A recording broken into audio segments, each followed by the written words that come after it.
There's no question that South Africa's digital skills gap has changed from a valley to a canyon over the past few years, with many graduates lacking the basic and critical skills needed in the workplace.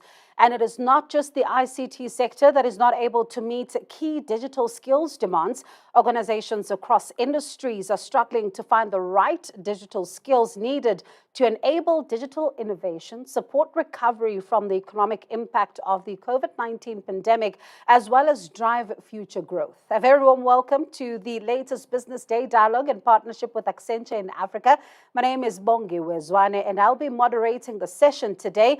And it is my pleasure to welcome Vukani Mngxati, CEO of Accenture in Africa, Mteto Nyati, Chairman of Wezo Investments, and Peter de Villiers, co-founder and CEO of Clickatel. Peter is also one of the forces behind Texit, a digital skills initiative aimed at both positively addressing identified shortcomings in the South African digital skills ecosystem, as well as at delivering new forms of value created through the development of digital skills. Now, gentlemen, thank you so much to you all for your time this morning. So let's start with you, Vukani. You know, a lot of people hear about this buzzword, a lack of digital skills, a shortage. We don't understand what we're talking about. So let's speak to someone today and tell them what kind of skills are we talking about here? Thanks, Bongi. We really talk about digital transformation skills, which are skills ranging from basic computing, such as programmers. We look for skills in data and analytics space. We look for skills in cloud computing, security, IT security, and the likes. These are the skills, which in today's world are absolutely a necessity for us to drive the digital transformation agenda that you're hearing, and that we all believe. In fact, not only do we believe, we know for a fact that is a major requirement for every country in the world to drive its agenda forward. And Mteto, for you, you know, listening to, of course, what Vukani has just said, where do you think we're falling short, you know, particularly as a country, from meeting these particular targets? Thank you so much, Bonke. We are falling short in a number of areas, but just to simplify it, the starting point is, if you look at the number of graduates that are in the tech space that are coming out of university, there's few of them, right? And it starts from the fact that many of our young people at high school level are not taking math and science. And as they move into universities, they are avoiding the technology or the technical courses like engineering, like computer science. So as it starts from there, as we go up and get people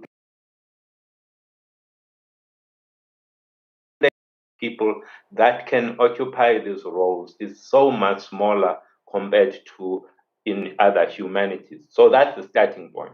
So with our raw material, we have less of it. And we have less of it because our teachers in our public schools in particular also lack this kind of expertise in science and maths. And the people that go through some of them, they come out, their quality is not as great. So the problems are fundamental, traced back into our education system. So, Mteto, before I move to Peter, just latching on to that very point, do you think, I know you say you talk about the teachers on one aspect, but let's look at the learners as well. Is it a case of a fear of these subjects? Because sometimes you'd be told in school that these are difficult subjects and they shouldn't be taken lightly. Is it that, or is there something more here? I think it's largely it's a combination of just the fear thing, but good teachers make complex things so easy to understand. So having a good teacher makes all of the difference. And having teachers that have the necessary tools to help people to tackle these fears it changes. My life was changed largely by a teacher who believed in me, who helped me to understand largely how this thing called complex is actually not complex. And Peter, give us a sense of how South Africa, stacks up against the rest of the world in this area. Thank you, Bongiwe. I think firstly, it's important to state that I firmly believe digital skills is a larger opportunity for South Africa than mining and agriculture ever was. And that's a pretty significant statement, but the world has moved and we have incredible talent and potential in the country. It's not a matter of finding these skills somewhere in a corner. Whether it's Paddy or Rustenburg, we have the youth and the skills. We have a youthful population that's eager, energetic, and digitally enabled. And we just need to, first and foremost, as leaders in the country, believe in our youth and believe in their potential. And as a result, then invest in that potential. So we have the potential in the country to be in world-class, complex roles. But digital skills doesn't mean everybody have to become a software developer. You can also be a digital marketer. You can do AI machine learning. These are a range of things our young people can have very fulfilling, very well-paid jobs within digital skills.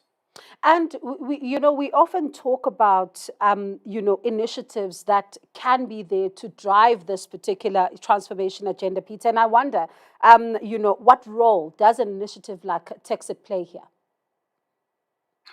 First of all, I want to acknowledge that there are many incredible programs and initiatives in the country already. And real work being done by organizations like the Digital Work Accelerator, City, Harambee, Codex. I mean, there are many, many organizations in South Africa doing real work and helping young people be successful in this new arena.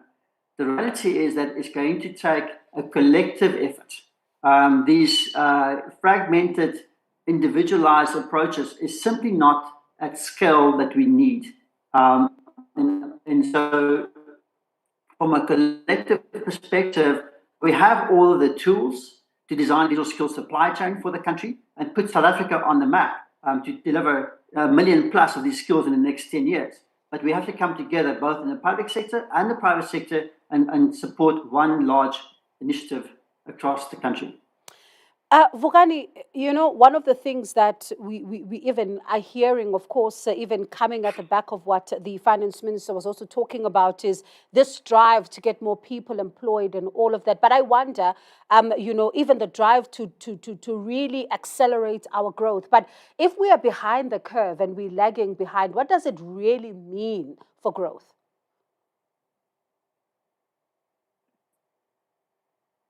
Vukani, I think you are on mute. Thank you. The truth and the reality, Bongiwe, is that South Africa this year will grow less than 1%. Well, we're not alone, but why are we growing less than 1% when other geographies or other countries can scale their growth?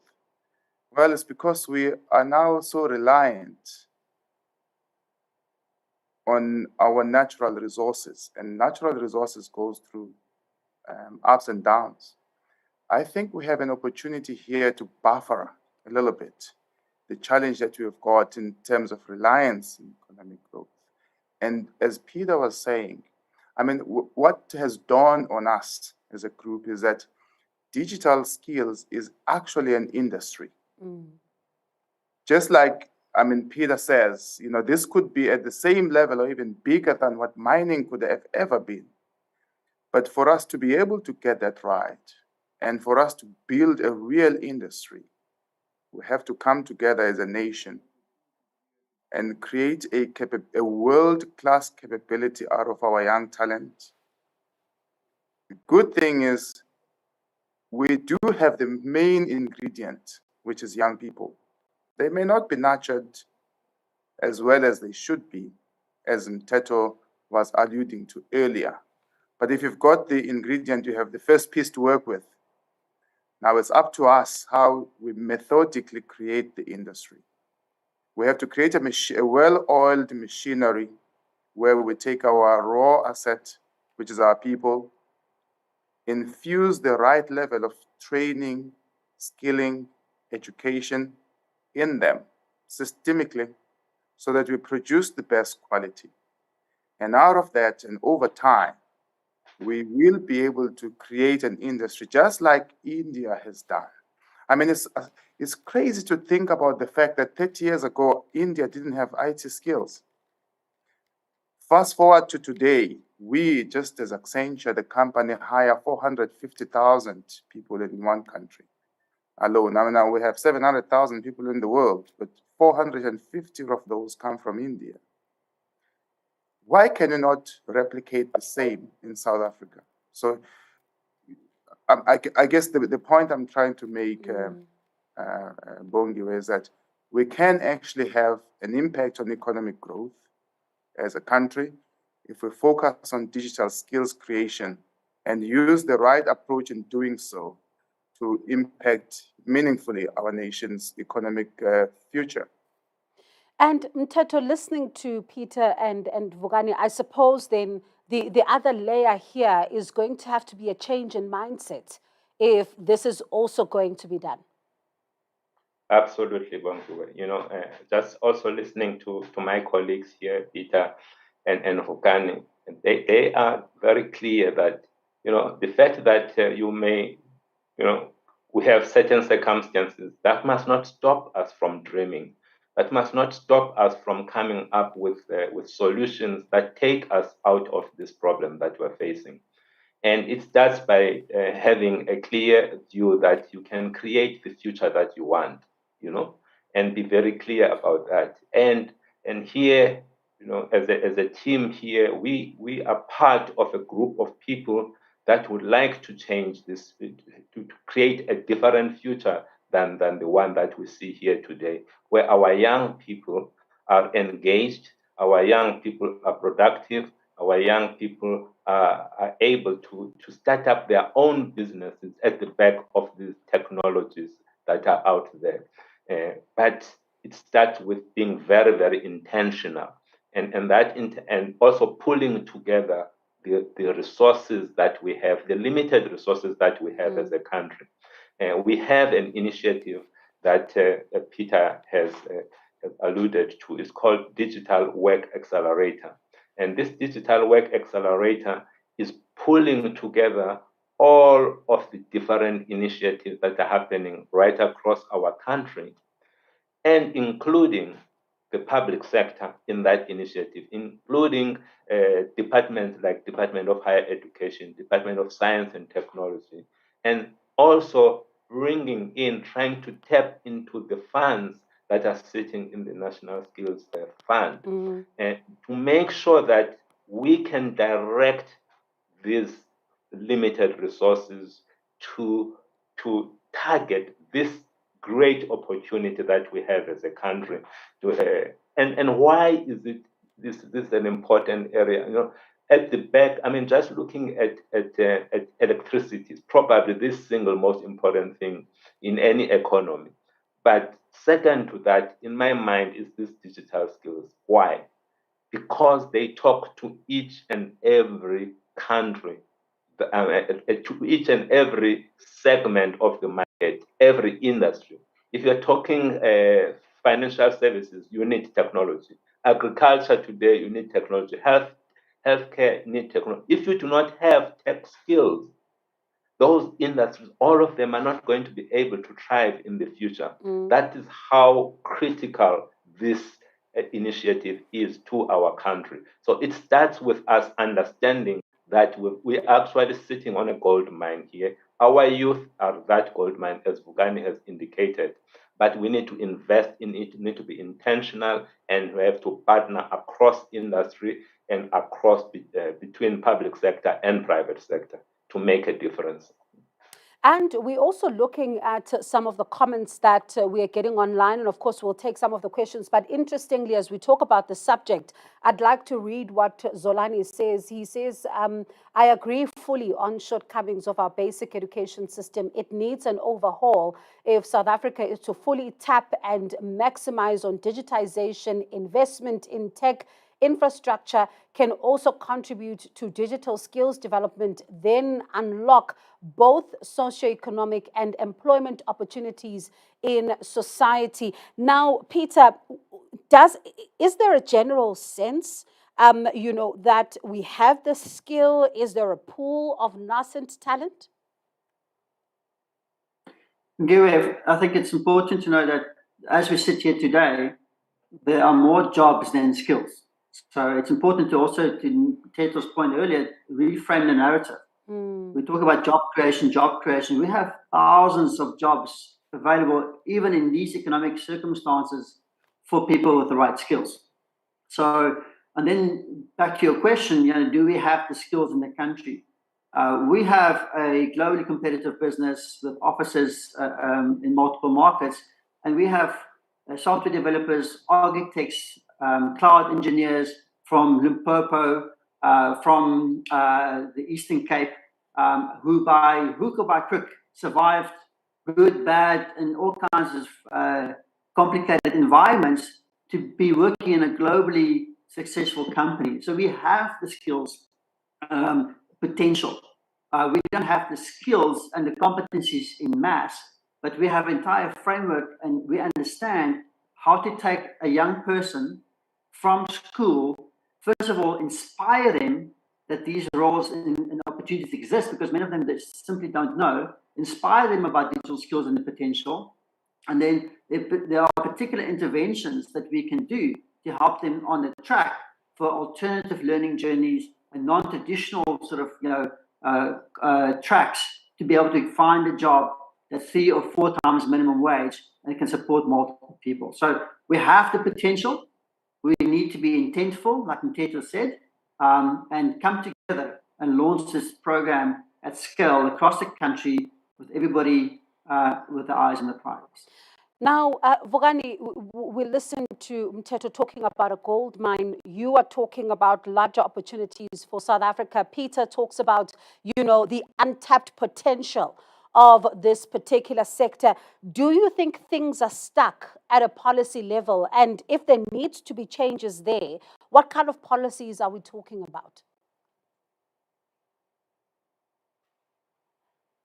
Once again, Bongi, my thought process here is much less about policy, because we can get stuck in policy conversation for a very long time without a clear resolution. My thought process is, what can me and you do right now in this era where we can create a positive change, and the power, frankly, is in our hands to be able to do so.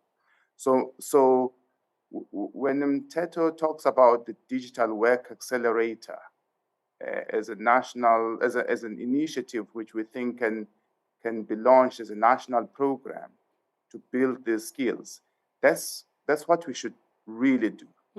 Policy will be changed as we move along, as we drive things, but we should not stop and not take action because we are looking to have a clear, very well articulated policy. Also, you must know that in this world of digital skills, things move so fast that the policy you write today is no longer relevant in the next year.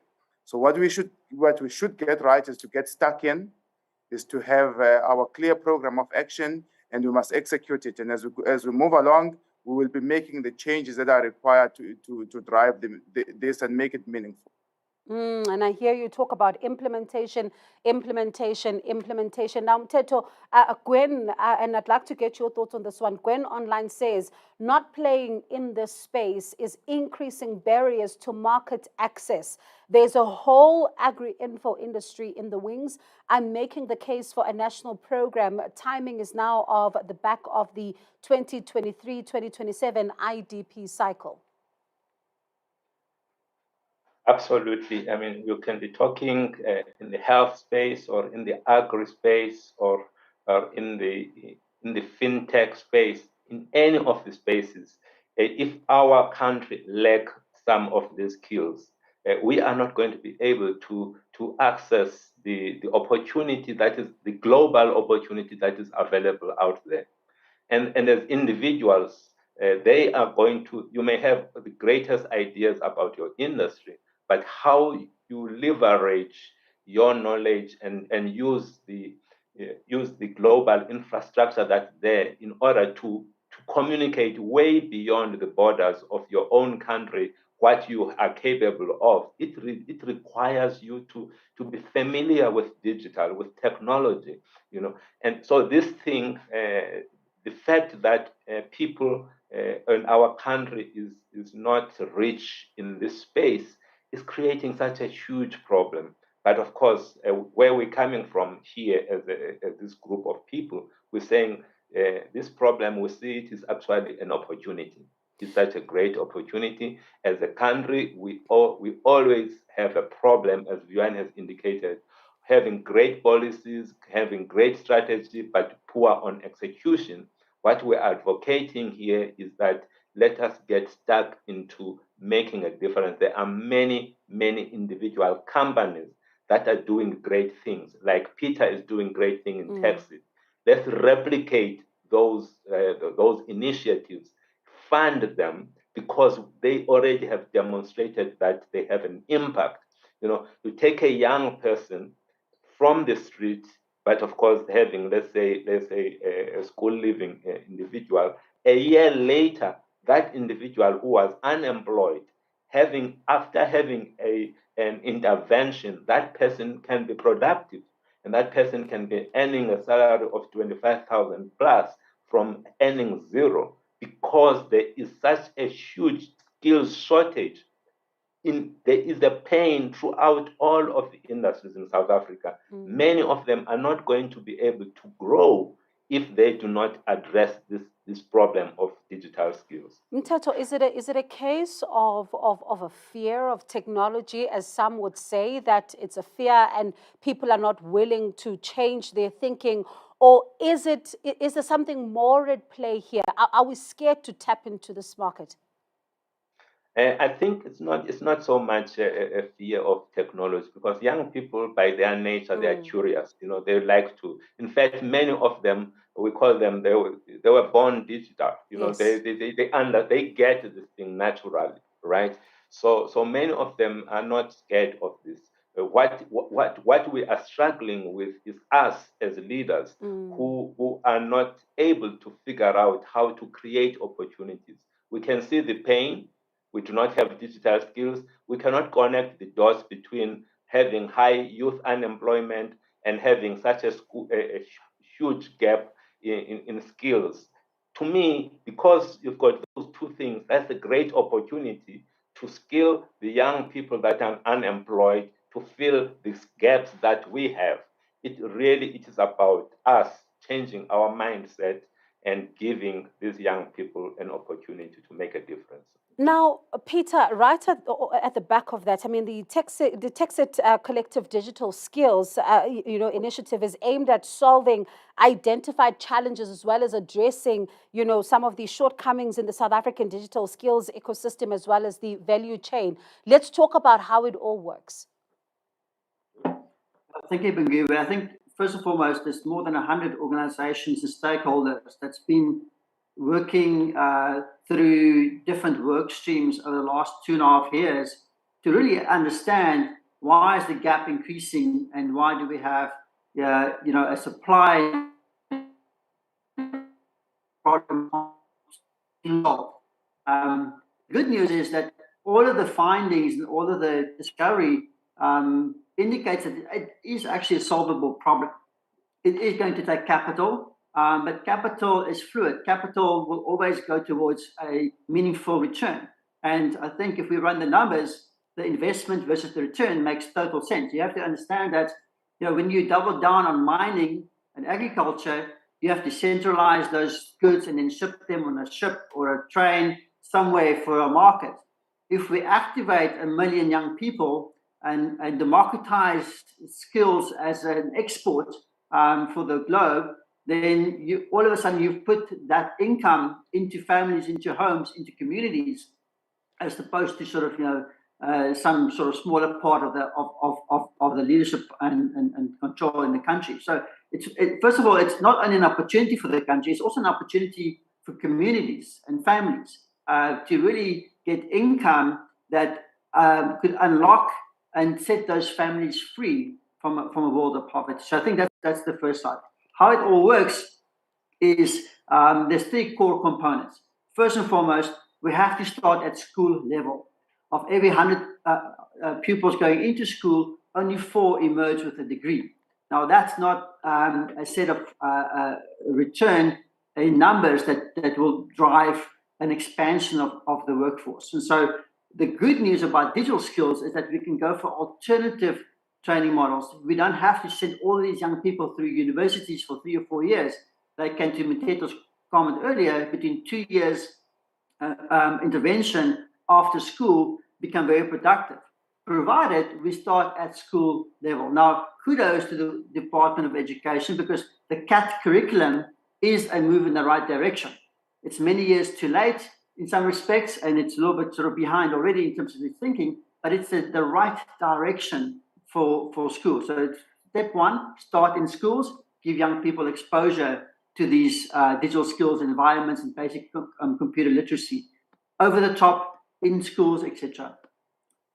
Phase 2, school leavers, allow young people to go into accreditation that's non-traditional, that's recognized by the skills development levy, so companies can invest in those accreditation programs and get the skills that the market that's demand-led. Vukani and I know, and Teto know from his previous life, exactly which skills we want, and we can predict of using the skills at the right time and at the right. And then finally, we know that about 30% of young people coming through these programs today find placement in companies directly, but 70% of them go home disillusioned because they are not at the right level.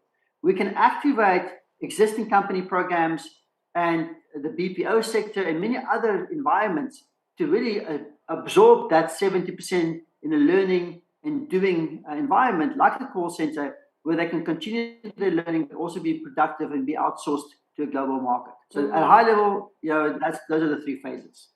And Vukani, you spoke about this earlier on, and I cannot help but think about it as Peter wraps up there. Is you said that there needs to be a partnership, a private-public partnership, which is also going to take this transformation forward. And I wonder, what role can the state truly play here?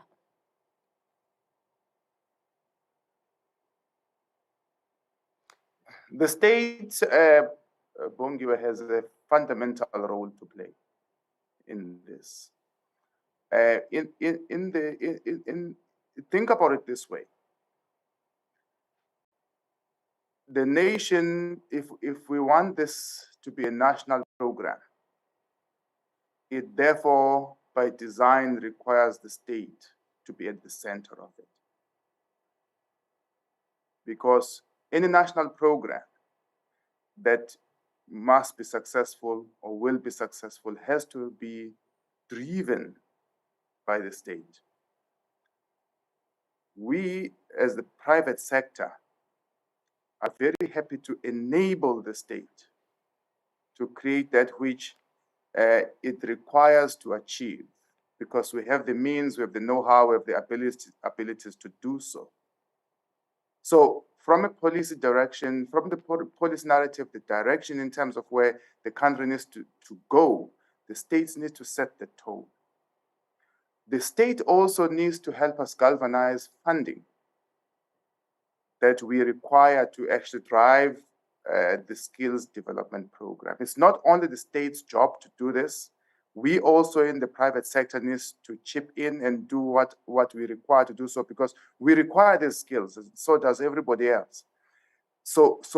And then finally, we have a significant need from the perspective of the state to help us set the right type of governance.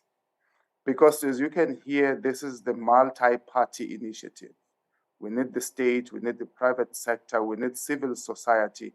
And for us to get this to work well, just think about, all the government department that needs to play a role. We need the National Skills Fund here. We need the private sector here. We need all the ingredients that will create this and make it successful to work together.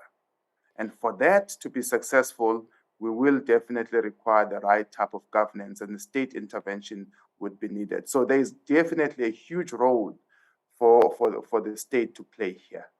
I suppose then, Vugani, you will agree with what Ursula is saying online, saying that the narrative around skills development does indeed need to change in South Africa. We have more than enough jobs. It's not about job creation. The jobs are here. The focus needs to be on fit for purpose and relevant skills. We need to all come together equally and in a way we have not yet done before. That includes government, business, citizens, the entire South African society. The problem is for all of us to own. Changing, of course, the narratives is going to be, she says, changing our mindset will set us on the right course going forward. So listening to you, you would definitely agree with this, that it is a collective approach, certainly not a single man's job. Absolutely. I mean, that comment is spot on. This is not a single man's job. It takes all of us. It takes the state to help us set the tone. It takes all of us who are in the sector to help to create the right thinking, because we know we have the know-how, we have the skills to come together in unison and do what is right for our country and for our people. And by the way, if you think about it also, Bongiwe, the opportunity here is for I can't remember the name of the commentator now, but if you think about the opportunity that lies ahead of us, we can service the jobs that we have today in the market. We do have jobs. We just don't have fit for purpose individuals to take on those jobs.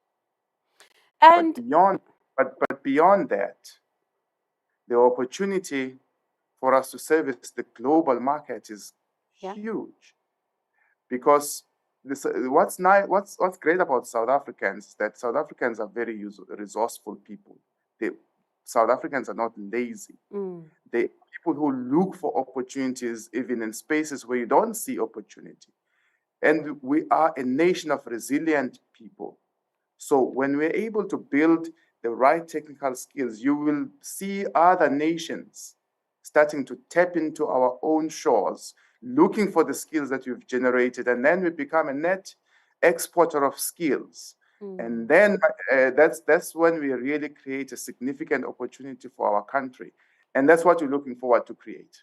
Sure, Vugani, you're giving us some thoughts to ponder there. Really, as you talk about the resilience of South Africans, one just thinks about quite a number of things that we've had to weather. And one of those things, together with the global community, Mteto, has been the COVID-19 pandemic.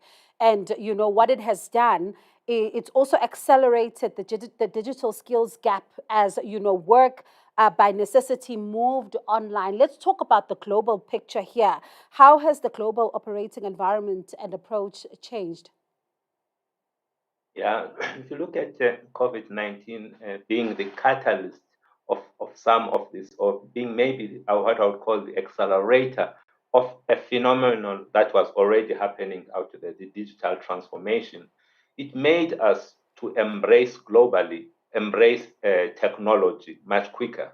People who would normally not even think about using Zoom, now it's becoming like second nature, they get it, Microsoft Teams, etc., and we are able to, but that has also opened up so many opportunities. People are talking today about what they call the great resignation. What is that? Here are people saying, wow, I can be sitting in Cape Town, I can be sitting in Johannesburg, but able to provide services in the UK, in the US, or in China from Cape Town. It's like I'm employed by a company in the US, but being based in a country of my choice. That's a great opportunity for the many, many young people that we have here that can export their skills, which means the only thing really that we need now is to give them the skills that can help them to participate in this global demand that is out there. You know, there is demand there's a shortage of skills globally.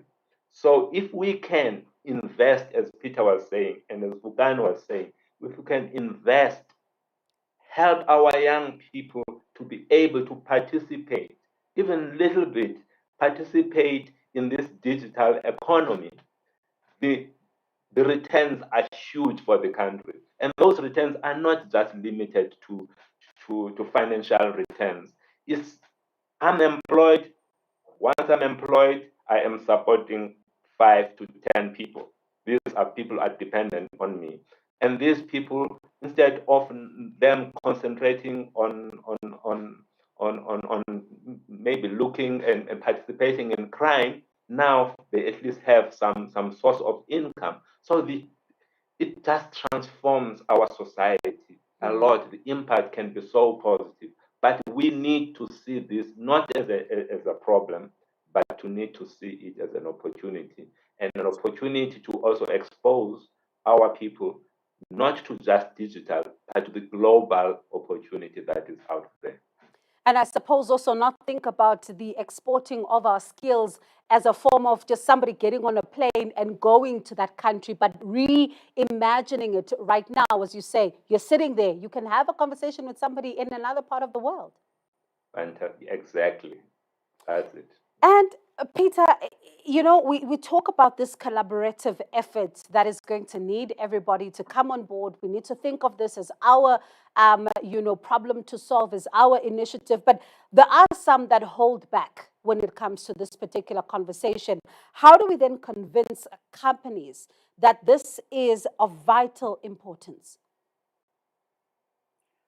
Bengiwe, just to latch onto Mteto's comment, I mean, I think it's maybe useful to note that the Ukraine delivered $7 billion US in outsourced revenues for Ukrainians living in the Ukraine before the war started. And so it's a beautiful thing, something, but keep your youth in your country to support your local economy. Back to your question. There's not a single CEO or CTO of a high growth company in South Africa that is holding back, in the sense that they don't understand the importance that skills hold for their growth and their businesses, and in particular digital skills. If I speak to multiple executives, they all have a very similar perspective, which is if I can get the right skills, which means quality and level, at the right price, which means globally competitive, at the right time, which means it's demand-led and the skills arrive, at the right sort of competency range for that time in my business, they will take those skills. But so the demand for these skills is clear, it's agreed, and everybody is consistent about that. I think the challenge comes in that somebody, to Vukani's point earlier, somebody has to create the supply chain. This doesn't happen by osmosis. Someone has to be, to Mteto's point earlier, be intentional about creating a digital skills supply chain for the country. We didn't get into mining and agriculture and things without real policy, real investment, and a long-term view. And so if we take a 10-year or 15-year view about South Africa's potential, we have the ingredients, and we can create something similar to what India created for the world in terms of technology skills. It will be transformative. But our policymakers need to get on the same page and allow the private sector to help co-create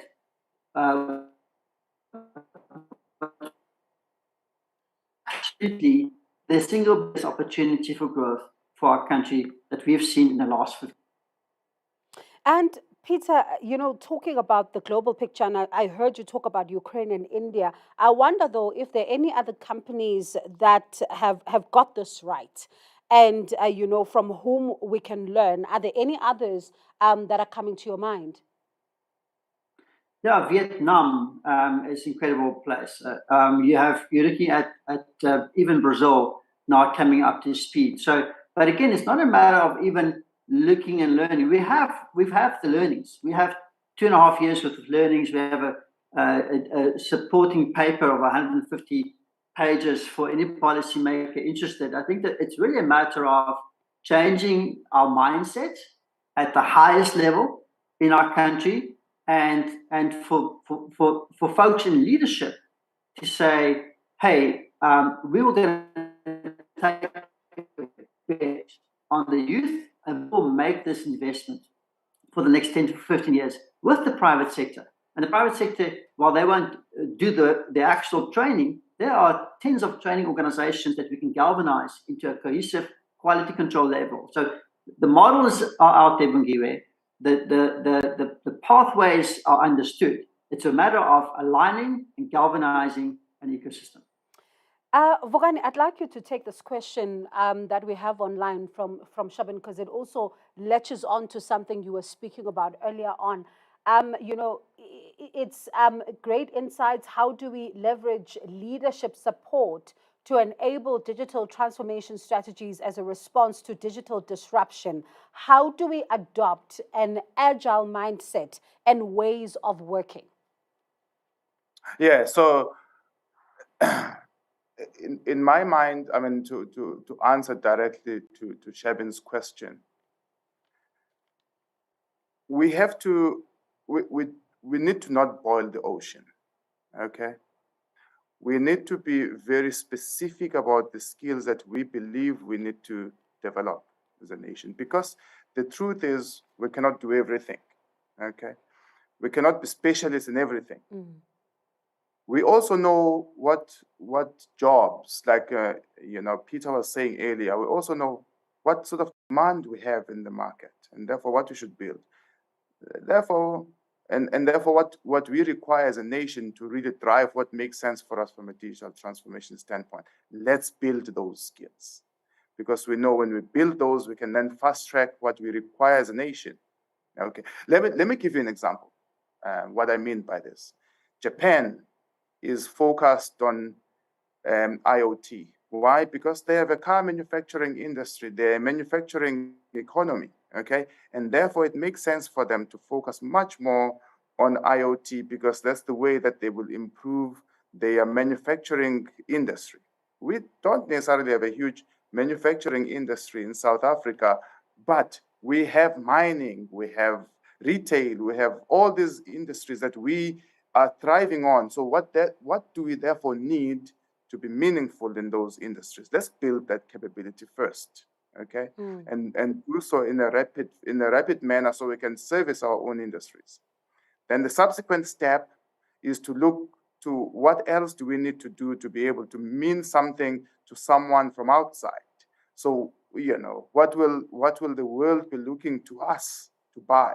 And therefore we build it. So the agility that we need, in my mind, to be able to build is to understand exactly what is required by South Africa first. So we build that fast.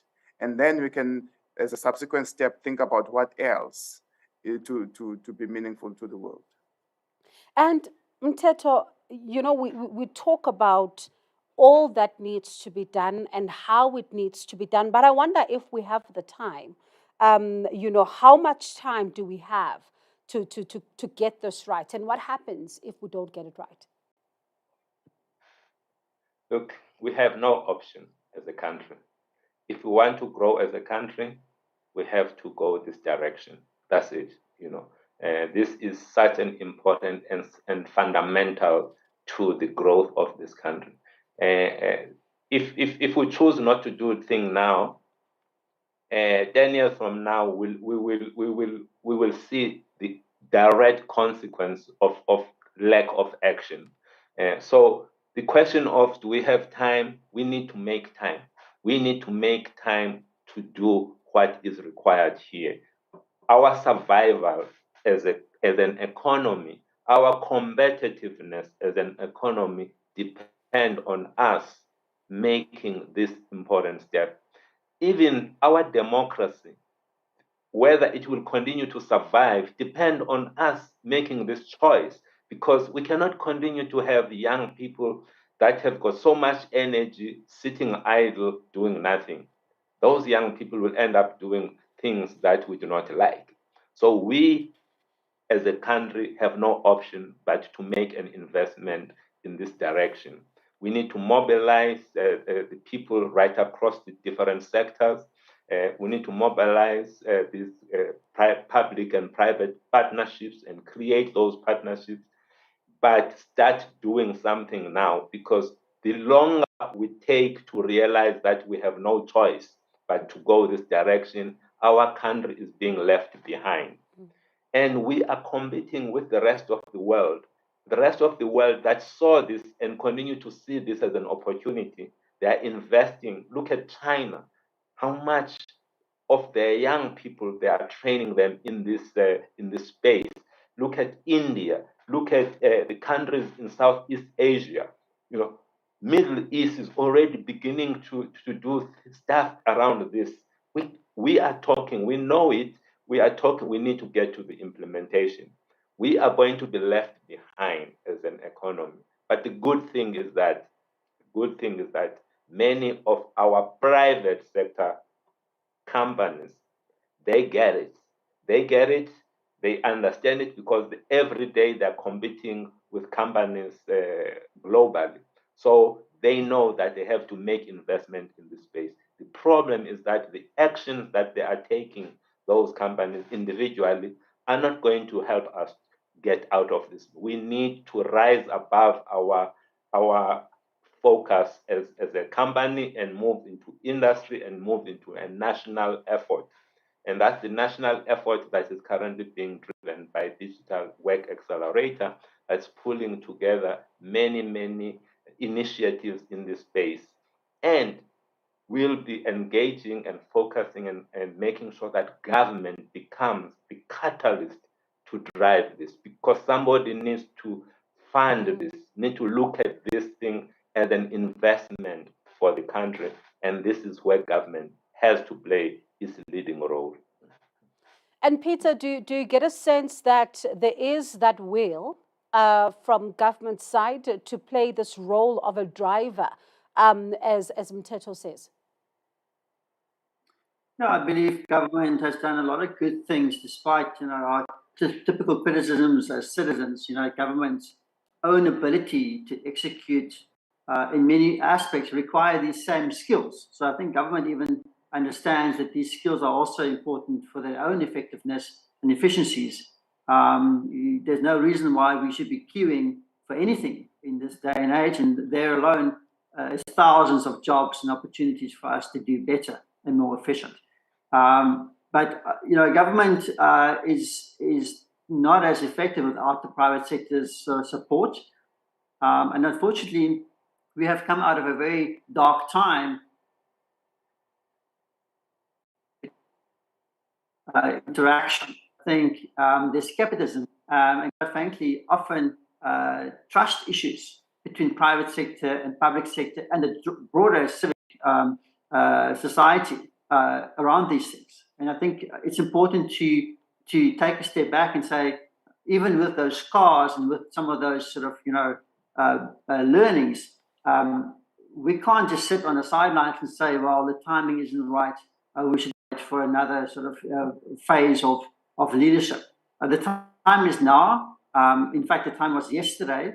But it's not a fear-mongering thing. It really is an opportunity. And it's an opportunity for our public sector and our leaders, both private and public, to do what they know is important and right for the country.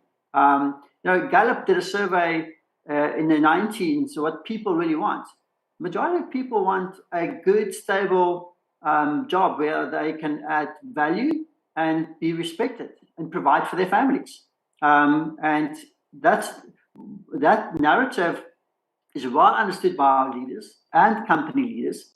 And we just need to not focus on industries all the time. That's from the past.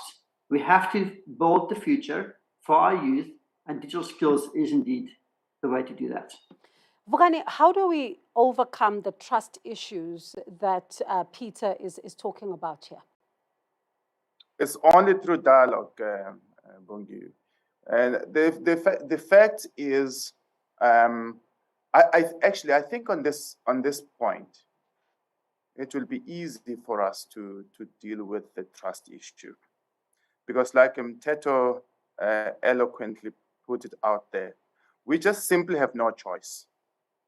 So when you have no choice, you put aside all the you tend to put aside all the disagreements and all the stuff that you probably would tackle if you had a choice, and just focus on the goal. The future is digital, period. So, whether there is lack of trust between public and private sector and civil society, etc., I think for me that will become secondary. Okay. What is important is for us to start. I mean, I've heard here everyone is singing from the same hymn sheet to say the time to talk has come to an end. And formulation of policy. Yes, we need policy, but let's improve it as we go along, because we have sufficient policy as a state. Let us get into the point where we can actually begin a journey. And I think a lot of these issues that are bubbling under will find its corner somewhere and hide, so we can keep the way forward and do what we require to do, and which is right for our nation. Mteto, how do we measure the success of a tech skills upliftment? Wow. At a basic level, we would be looking at it nationally at a GDP, right? But to many people, you start to use that kind of language, they cannot connect to that, right? They just can't connect at all. What is GDP? What does it mean to me? So we need to try and unpack some of these things to a level at which people can understand. So one of the things that we have, we have vacancies right now. We have many jobs that we cannot fill. So how much are we able to reduce the skills gaps that we have in many of our own organizations? That's one metric that we could be looking at.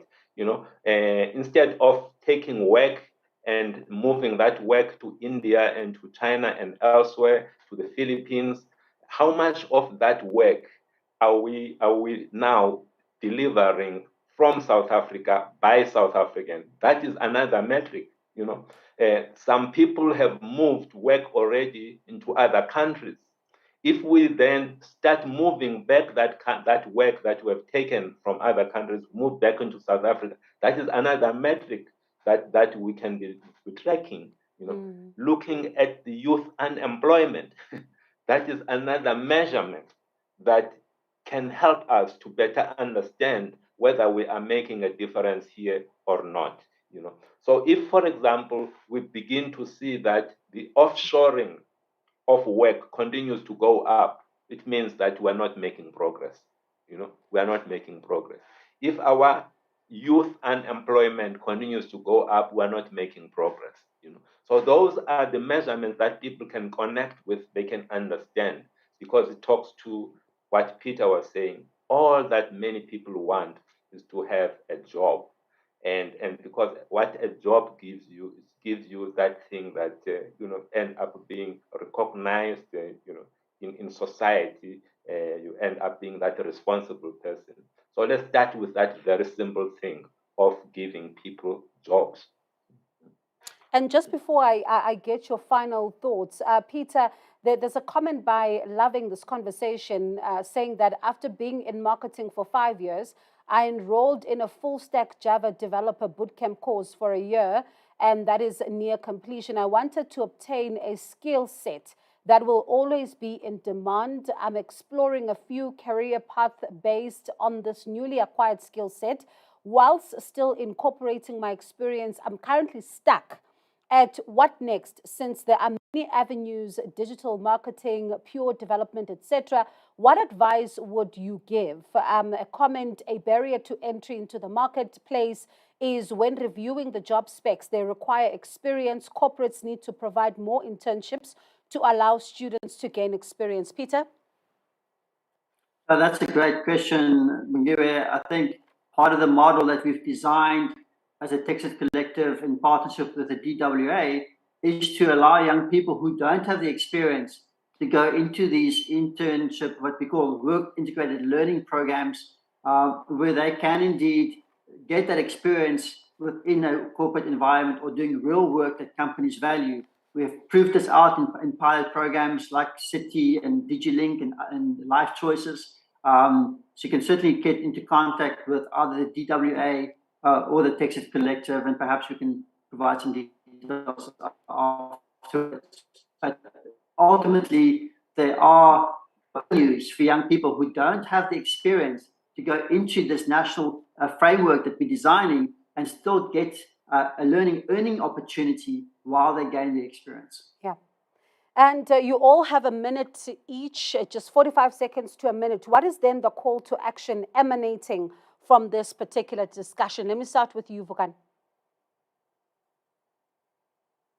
We are calling for a national program of action to build digital skills for our country.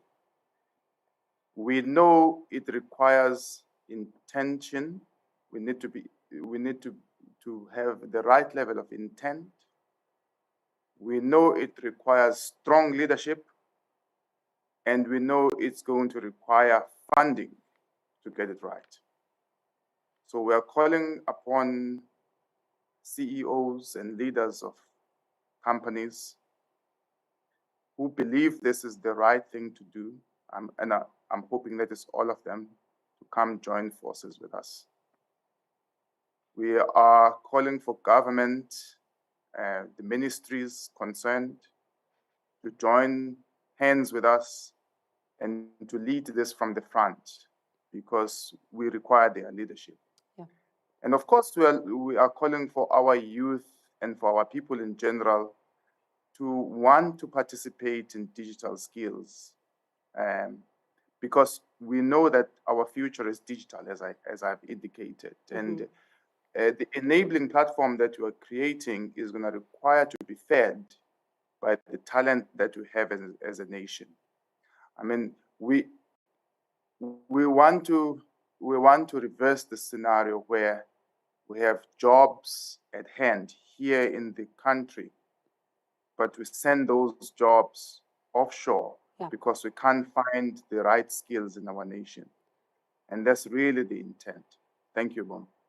All right. And for you, Mteto, in 20 seconds, what's your call to action? So our call to action is very much aligned to Vukani. We have, as interested parties, created this organization called Digital Work Accelerator. And this organization is pulling together different initiatives. What we want really now is some early adopters, CEOs that understand this as a pain point, partnering with this organization, and let's show the world that this thing works so that other people can follow. Final 10 seconds, Peter, your call to action? Yeah, let our public leaders bet on the youth for a change and believe in our full potential. All right. That was an interesting discussion. Thank you so much for getting our minds going this morning. Do appreciate it. Now, there's no doubt South Africa has the potential to be a digital skills leader. However, the realization of this vision will require a collaborative effort in which a motivated ecosystem will be mobilized to develop and deliver the necessary skills. My thanks to our panelists, Vukani Mncwathi, CEO of Accenture in Africa, Mteto Nyati, Chairman of Weza Investments, and Peter de Villiers, co-founder and CEO of Clickatel and one of the forces behind Texit. So thank you so much to you all also for participating online. My name is Bongi Wezwane. Goodbye and thanks for watching.